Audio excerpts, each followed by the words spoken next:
Hi, నేను మీ రమేష్. ఇవాళ మనం క్వార్టైల్స్ గురించి అయితే తెలుసుకుందామండి. So one of our subscriber వచ్చేసి క్వార్టైల్స్ గురించి అడిగాడు అనమాట. సో మరి క్వార్టైల్స్ ఎలా ఉపయోగపడతాయి అనేది ఈ ఒక ఎగ్జాంపుల్ ద్వారా చూద్దాము. మిగతా వాటికి కూడా అలా అప్లై చేసుకోవచ్చు. సో ఇప్పుడు ఇక్కడ ఒక ఎగ్జాంపుల్ ఏంటంటే కొందరు స్టూడెంట్స్ తీసుకున్నాను. సో వాళ్ళకి ఒక టెస్ట్ పెట్టగా వచ్చిన మార్క్స్ అనేది ఇక్కడ పక్కన ఇస్తాను అనమాట. ఓకేనా? సో ఆ స్కూల్ యాజమాన్యం ఏమనుకుందంటే, సో ఈ బేస్డ్ ఆన్ ఈ మార్క్స్ బట్టి వాళ్ళని ఒక 4 పార్ట్స్గా డివైడ్ చేద్దాము. సో బాటమ్ పర్ఫార్మర్స్కి ఒక టాస్క్, ఎబో బాటమ్ పర్ఫార్మర్స్కి ఒక టాస్క్, ఎబో మిడిల్ పర్ఫార్మర్స్కి ఒక టాస్క్ ఇచ్చేసి అందరినీ బెస్ట్ పర్ఫార్మర్స్ లాగా చేద్దాం అనుకుంది. ఓకేనా? సో మరి బాటమ్ పర్ఫార్మర్స్కి లిమిట్ ఎంత? మనకి ఇప్పుడు బేస్డ్ ఆన్ మార్క్స్ కదా కదా బాటమ్ పర్ఫార్మర్స్ లిమిట్ ఎంత, అండ్ ఎబో బాటమ్ వాళ్ళకి లిమిట్ ఎంత, అండ్ ఎబో మిడిల్ వాళ్ళకి లిమిట్ ఎంత అని అంటే మనము ఇలా తెలుసుకోవాలంటే కొంచెం కష్టమే కదా. సో అలాంటప్పుడు మనం ఏం చేయొచ్చు అంటే ఈ క్వార్టైల్స్ యూజ్ చేసి, లైక్ ఇక్కడ చూడండి, క్వార్టైల్ ఓపెన్ బ్రాకెట్, ఈ అరే అంతా సెలెక్ట్ చేసుకోండి. అరే అంతా సెలెక్ట్ చేసుకొని లాక్ చేసేసి కామా ఇచ్చేసి, ఇప్పుడు 0 అంటే మినిమం వాల్యూ వస్తుందండి. మినిమం అంటే మనం 0 మిన్ యూజ్ చేసినా వచ్చేస్తుంది మినిమం వాల్యూ. సో ఇక్కడ 0 అంటే 186 అనేది దీంట్లో అది స్టార్టింగ్ వాల్యూ అనమాట. ఓకేనా? Starting marks. ఓకేనా? సో నెక్స్ట్ క్వార్టైల్ సెలెక్ట్ చేసుకొని లాక్ చేసి 1 అంటే ఫస్ట్ క్వార్టర్ యొక్క లిమిట్ అనమాట. అంటే 262, 186 నుంచి 262 వరకు ఫస్ట్ బాటమ్ అనమాట. ఓకేనా? సో ఇలా ఇక్కడ వరకు వచ్చిన వాళ్ళు బాటమ్ పర్ఫార్మర్స్. సేమ్ నేను ఇదే అది కాపీ చేసేస్తున్నా. మళ్ళీ ఇక్కడ వచ్చేసి 1 బదులు 2 ఇచ్చేస్తున్నా. అంటే సెకండ్ క్వార్టర్ వచ్చేసి 262 నుంచి 307 వరకు సెకండ్ క్వార్టర్. అండ్ థర్డ్ వచ్చి ఇది థర్డ్ అంటే ఎబో మిడిల్ 307 నుంచి 341 వరకు ఎబో మిడిల్. ఓకేనా? ఇది ఫోర్త్ వచ్చేసి 4 అంటే మ్యాక్సిమం అంట, మ్యాక్సిమం వాల్యూ. ఓకేనా?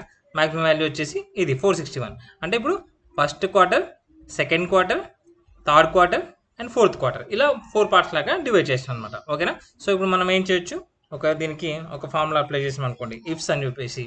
ఓకేనా? ఈ వాల్యూ కనుక less than or equal to ఈ ఫస్ట్ క్వార్టర్కి ఉందనుకోండి, ఫస్ట్ క్వార్టర్. ఓకేనా? లేదా ఈ వాల్యూ కనుక less than or equal to second ఉందనుకోండి, లాక్ చేద్దామా? వీరికి సెకండ్ లాక్ చేద్దాము, ఫస్ట్ లాక్ చేద్దాము. ఒక సెకండ్ ఉందనుకోండి, సెకండ్ క్వార్టర్లో ఉన్నారు. సో ఈ వాల్యూ కనుక మళ్ళీ ఈ వాల్యూ సెలెక్ట్ చేసుకొని less than or equal to third ఇచ్చామనుకోండి, ఏమవుతుంది? Third quarter. ఓకేనా? నెక్స్ట్ ఈ వాల్యూ కనుక less than or equal to fourth కదా మ్యాక్సిమం హెచ్, ఇది సెలెక్ట్ చేసుకుంటున్నాను. సెలెక్ట్ చేసుకొని క్లోజ్ చేశాను. ఓకేనా? అలా ఉంటే ఏంటది? Fourth quarter. ఓకేనా? ఫోర్త్. సో ఇలా ఇచ్చేసి మనము ఎంటర్ కొట్టగానే మనకు అది సెకండ్ క్వార్టర్లో ఉందో ఫస్ట్ క్వార్టర్లో ఉందో వచ్చేస్తుంది అనమాట. సో ఈ విధంగా మనము స్టూడెంట్స్ని అయితే డివైడ్ చేయొచ్చు. ఓకేనా? సో సెకండ్ క్వార్టర్ ఉందనుకోండి, లైక్ ఇప్పుడు ఫస్ట్ క్వార్టర్ ఉందనుకోండి, హైయెస్ట్ వాల్యూ ఏందండి? హైయెస్ట్ వాల్యూ వచ్చేసి 186 నుంచి 262 వరకు. ఓకేనా? ఫస్ట్ క్వార్టర్ 262 వరకు. ఓకేనా? నెక్స్ట్ సెకండ్ క్వార్టర్ 266 అంటే హైయెస్ట్ వాల్యూ అవుతుంది చూడండి. సో 307 వరకు ఉంది కాబట్టి సెకండ్ క్వార్టర్ 307. ఈ విధంగా మనకు ఐడెంటికల్ 4 ఈక్వల్ ఐడెంటికల్ పార్ట్స్ లాగా డివైడ్ చేస్తుంది అనమాట. సో ఎంతమంది ఉన్నారు ఫస్ట్ క్వార్టర్లో, సెకండ్ క్వార్టర్లో ఎంతమంది ఉన్నారంటే లైక్ చూద్దాం. ఒకవేళ బేస్డ్ ఆన్ వాటి నెంబర్ ఆఫ్ స్టూడెంట్స్ బట్టి, ఒకవేళ 4 డివైడెడ్ బై చేయగలిగితే సేమ్ చేస్తుంది.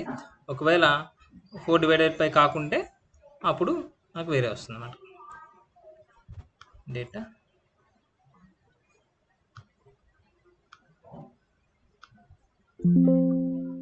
ఓకే, చూద్దాం సెకండ్ క్వార్టర్లో ఎవరు ఉన్నారు, ఫస్ట్ క్వార్టర్లో ఎవరు ఉన్నారు, థర్డ్ క్వార్టర్లో ఎవరు ఉన్నారు. కౌంట్ ఇఫ్స్ యూజ్ చేస్తాం అనుకోండి, కౌంట్ ఇఫ్స్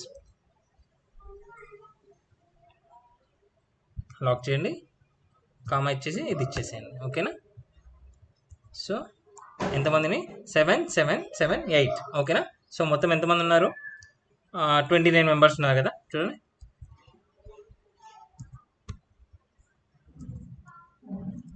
సో 29 మెంబర్స్ ఉన్నారు. 29 మెంబర్స్కి ఫస్ట్ క్వార్టర్లో 8 ఇచ్చినారు. And second quarter 7, third quarter 7, fourth quarter 7. ఓకేనా? సో బేస్డ్ ఆన్ దేనిలోకి వస్తుందో ఒక క్వాంటిటీ దేనిలోకి వస్తుందో అంటే మన ఇచ్చిన వాల్యూ 4తో డివైడబుల్ అయితే సో ఈక్వల్గా ఇస్తుంది. లేదా డివిజన్ దాని వాల్యూ నియర్ బై వాల్యూ బట్టి ఏ పార్ట్లోకి వస్తుందో ఆ పార్ట్లకి అది కన్వర్ట్ చేస్తుంది అనమాట. ఓకేనా? ఈ విధంగా మనం క్వార్టైల్స్ అయితే ఉపయోగించవచ్చు. Thank you.